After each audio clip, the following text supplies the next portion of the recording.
Friend welcome आप सभी का आपके अपने YouTube चैनल लक्ष्य एजुकेशन पोर्टल में। तो कैसे आप सब, आशा करता हूँ आप सब ठीक होंगे। तो साथियों, जैसा कि आप सभी को पता है कि आज 18 दिसंबर को आपका जो हिंदी अनिवार्य का जो पेपर होने वाला है, आज हम उसी के ऊपर चर्चा वो करने वाले हैं। आप सब देख सकते हैं ये प्रीवियस ईयर पेपर है, 2023-24 सेशन का ये पेपर होने वाला है। और इस पेपर से भी आपको बहुत सारे क्वेश्चन है वो आपको देखने को मिलेंगे। तो आपसे रिक्वेस्ट करना चाहूँगा कि आप चैनल पर नए हो तो चैनल को सब्सक्राइब और इस वीडियो को लाइक कर दीजिएगा। तो पेपर कुल आपको 70 नंबर का देखने को मिलेगा, है ना। और बात करें समय की तो 3 घंटे 15 मिनट का आपको समय वो दिया जाएगा। और जब भी आपको पेपर मिले तो सबसे पहले अपने रोल नंबर है वो सबसे पहले पेपर के ऊपर है वो लिखिएगा, ताकि आगे चलकर कोई भी समस्या ना हो। तो चलिए स्टार्ट करते हैं, आप सभी का टाइम है वो बिना वेस्ट करते हुए। तो देखो, आपको आपको पता है कि खंड अ है, उसके अंदर में साथियों जब भी आप कॉपी के अंदर लिखना स्टार्ट करो ना, तो सबसे पहले अपना खंड है वो जरूर लिखिएगा, चाहे आप ऐसे स्टार्ट करो चाहे वैसे करो, है ना, ताकि जब टीचर कॉपी जांच करे तब उसको अट्रैक्टिव दिखे, है ना। तो खंड ए के अंदर आपको दो, एक तो गद्यांश देखने को मिलता है, एक पद्यांश देखने को मिलता है, जो कि अपठित होते हैं और इसको पढ़ के हमें उत्तर देने होते हैं।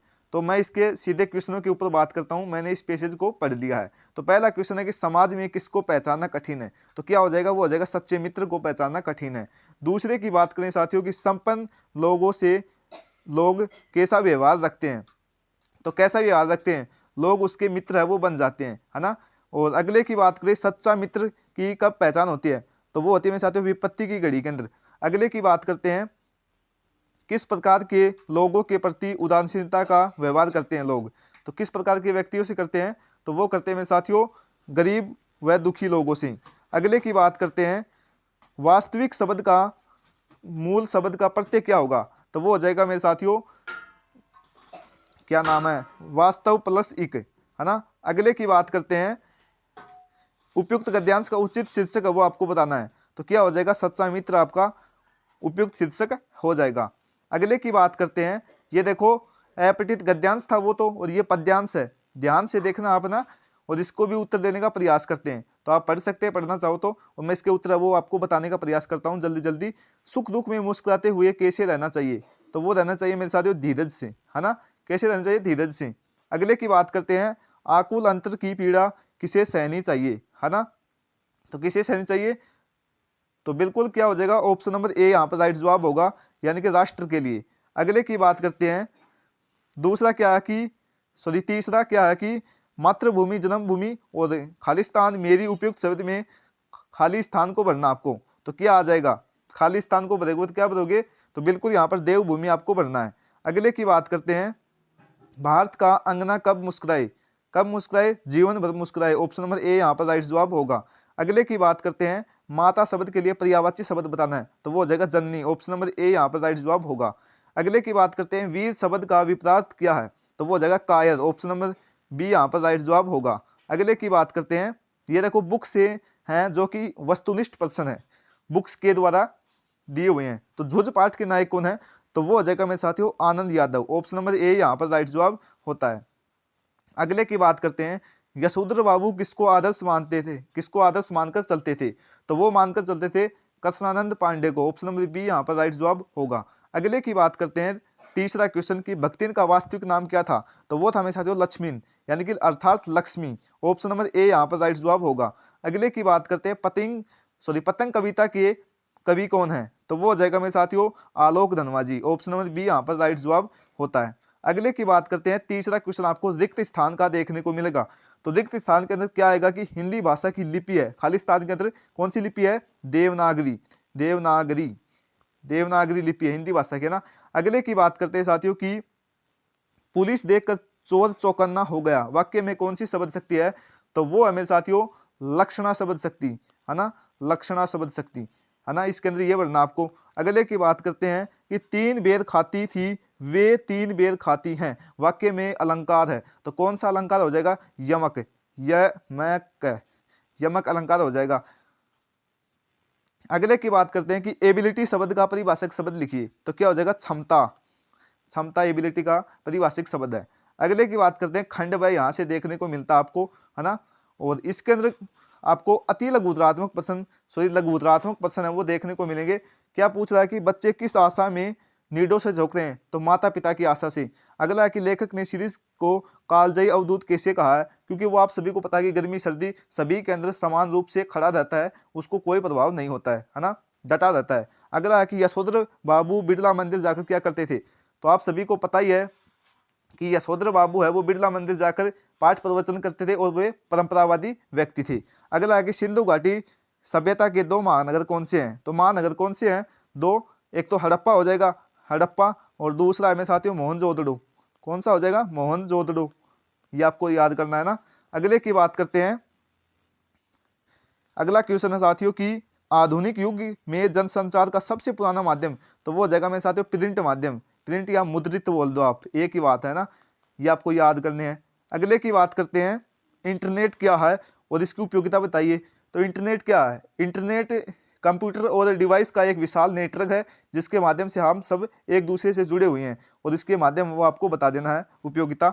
अगला है कि धर्मवीर भारती का जीवन परिचय बताना आपको। तो धर्मवीर भारती का जन्म कब हुआ था, तो वो हुआ था मेरे साथ 1926 के अंदर, और कहाँ हुआ था, इलाहाबाद के अंदर। ये आपको याद करना है ना, क्या पता देखने को ही मिल जाए।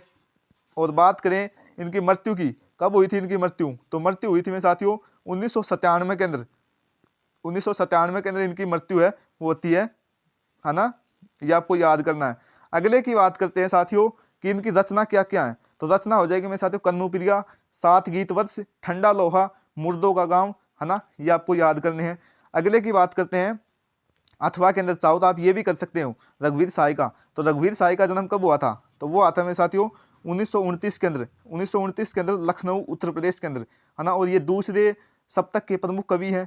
और इनकी मृत्यु की बात करूं तो मृत्यु हुई थी मेरे साथियों 1990 के अंदर। कब हुई थी, 1990 के अंदर इनकी मृत्यु होती है। और इनकी रचनाओं की बात करूं तो आत्महत्या के विरुद्ध, हंसो हंसो जल्दी हंसो, और लोग भूल गए, और लोग भूल गए, इसके ऊपर उनको साहित्य अकादमी पुरस्कार है वो भी दिया गया है। अगले की बात करते हैं, ये देखो क्या कहता है, ये बुक का क्वेश्चन है कि बाजारूपन का क्या तात्पर्य है, किस प्रकार के व्यक्ति बाजार को सार्थकता प्रदान करते हैं। देख सकते हैं आप, है ना, महामारी फैलने के बाद सूर्योदय और सूर्यास्त का क्या अंतर होता है, दिन जल्दी जल्दी ढलता है में संदेश क्या दिया है, शमशेर बहादुर उत्साह, कविता में नवीन बिंबों का जीवित दस्तावेज। आप देख सकते हैं ना, इनको याद जरूर कीजिएगा, चाहे आप ये कर सकते हो चाहे आप ये कर सकते हो, अथवा में दिए होते हैं ना, देख सकते हैं आप सभी का बिना टाइम लेते हुए जल्दी जल्दी हम काम करते हैं। अगला देखो खंड दय को देखने को मिलता है आपको। यहाँ पर देखो आपको क्या लिखना है कि अर्थशास्त्र के पत्र लिखना आपको, है ना। तो सचिव शिक्षा राजस्थान जयपुर की ओर से स्वास्थ्य एवं परिवार कल्याण विभाग को अर्थशास्त्र के पत्र लिखना आपको। लिख सकते हैं आप विद्यालय में विद्यार्थी की नियमित स्वास्थ्य जांच हेतु। अगला है साथियों अपने विद्यालय में खेलकूद सामग्री करे तो एक निविदा तैयार कीजिए। साथियों प्लीज आपसे रिक्वेस्ट करना चाहूंगा कि ये खेलकूद सामग्री की जो निविदा है ना, इसको जरूर आप याद कीजिएगा। एक बार मेरे कहने से आपको क्या पता 100% इसके आने के चांस तो नहीं है, 95% इसके आने के चांस हैं, है ना, ये जरूर याद कीजिएगा। अगले की बात करते हैं, देखो निम्नलिखित विषयों में से किसी एक विषय के ऊपर आपको एक निबंध लिखना है। तो अनुशासन महत्व, मोबाइल वरदान व अभिशाप, नारी सशक्तिकरण और बढ़ती महंगाई और घटता जीवन स्तर। तो सबसे पहले आपको पता है कि प्रस्तावना लिखनी होती है आपको, उसके बाद अंतिम में आपको उपसंहार लिखना होता है और बीच के अंदर आपको 2-3 पॉइंट आपको बनाकर लिखने होते हैं। अगले की बात करते हैं, देखो 5 नंबर का देखने को मिलेगा, निम्नलिखित पद्यांश की सहप्रसंग व्याख्या कीजिए। तो सहप्रसंग व्याख्या कैसे करते हैं आप, सबसे पहले सहप्रसंग लिखोगे उसके बाद व्याख्या लिखोगे। तो सहप्रसंग के अंदर आप क्या लिखोगे, सहप्रसंग के अंदर आप लिखोगे कि प्रस्तुत पद्यांश हमारी पाठ्यपुस्तक आरव भाग 2 में लिखित कहाँ से लिया गया है, ये लिया गया है मेरे साथियों, क्या बोलते हैं, तुलसीदास द्वारा रचित राम लक्ष्मण मूर्छा वाला अध्याय से ये लिया गया है। उसके बाद में आपको, उसके बाद व्याख्या के अंदर से लिखना है ये व्याख्या के अंदर। और नीचे देखो, नीचे दिया गया है मेरे साथियों कुंवर नारायण के द्वारा लिखा हुआ है, ये देख सकते हैं आप, है ना, कुंवर नारायण जी द्वारा लिखित है। इसके अंदर भी आप ऐसे ही लिखना है, और विशेष है वो लिखना चाहो तो आप लिख सकते हो। अगले की बात करते हैं, 14 नंबर का क्वेश्चन क्या कहता है कि ये भी 5 नंबर का, और ये गद्यांश है वो पद्यांश था, इसकी भी व्याख्या उसी प्रकार से करनी है। और ये किससे लिया गया है, ये लिया गया है मेरे साथियों श्रम विभाजन एवं जाति प्रथा से लिया गया है, जिसके राइटर हैं वो मेरे साथियों डॉक्टर भीमराव अम्बेडकर। अगले की बात करते हैं, अथवा कि ये भक्तिन से लिया गया है, और भक्तिन के जो लेखिका है वो मेरे साथियों महादेवी वर्मा, है ना। तो साथियों बस यहीं तक कि अपना पेपर है, आपको इतने ही क्वेश्चन देखने को मिलेंगे और आपको बताना है पेपर इजी है या हार्ड, कैसा लगा। और सबसे पहले तो आपको बेस्ट ऑफ लक। तो मिलते हैं अगले नेक्स्ट वीडियो के अंदर, तब तक के लिए जय हिंद जय भारत। और हाँ, चैनल पर नए हो तो चैनल को जरूर सब्सक्राइब करना एक बार, और इस वीडियो को लाइक कर देना। Okay bye bye.